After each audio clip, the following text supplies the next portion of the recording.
करण्यामागचं कारण काय? तुमच्या याचिकेतनं मागण्या काय केलेल्या आहेत? सर्वात महत्त्वाचं आहे की टायमिंग.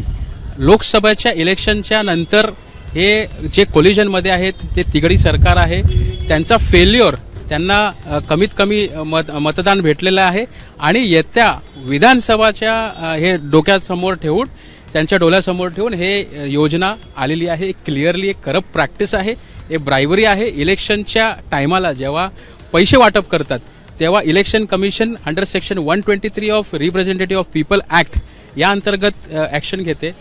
पण याच्यामध्ये आतापर्यंत मॉडेल कोड ऑफ कंडक्ट लागू झालेला नाही, म्हणून इलेक्शन कमिशन काय करू शकत नाही. म्हणून आम्हाला या याचिकाच्या माध्यमातून ज्युडिशियरी इंटरव्हेन्शन कंपल्सरी याच्यामध्ये नेसेसरी आहे. कारण हे पैसे आम्ही टॅक्स पेयर्स कशासाठी पे करतो? राज्य सरकारच्या डेव्हलपमेंट इन्फ्रास्ट्रक्चर प्रोजेक्टसाठी पे करतो. आताच 31 जुलैला जे कर भोगतायत त्यांनी एवढा चांगल्या पद्धतीने पैसे, जरी ते केंद्र सरकारकडे असो, ते पैसे राज्य सरकारला सुद्धा भेटतात. आणि एक साधा चॉकलेट घेणारा व्यक्ती सुद्धा जीएसटी आणि सीजीएसटी पे करतो.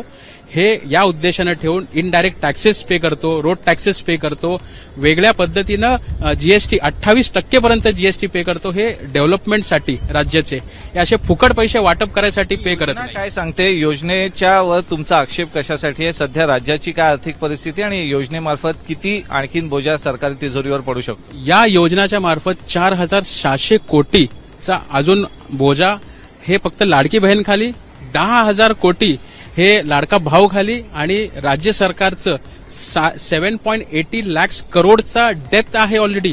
एवढं डेथ असूनही सुद्धा हे नवीन हे योजना आणतायत. कोणाच्या जीवावरती? आम्ही टॅक्स पेयर्सच्या जीवावरती, इनडायरेक्ट टॅक्स पेयर्सच्या जीवावरती हे, आणि स्वतःच्या पॉलिटिकल मोटिव्हसाठी, पॉलिटिकल फायद्यासाठी हे आम्ही होऊन देणार नाही. आमच्या टॅक्स पेयर्सचा हा क्लिअरली डिस्क्रिमिनेशन आहे, आमच्या संविधानिक हक्काचा उल्लंघन आहे.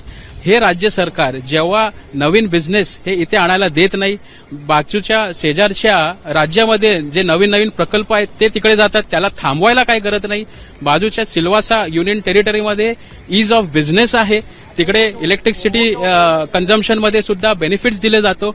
तर महाराष्ट्र राज्यासाठी एम्प्लॉयमेंट वाढवायसाठी आणि नवीन बिझनेस आणण्यासाठी हे सरकार काय करतोय? आणि पण इलेक्शन आलाय म्हणून फुकट पैसे वाटप करायला हे आमच्या जीवावरती, आमच्या कॉस्टवरती हे चालणार नाही, म्हणून याचिका दाखल केली.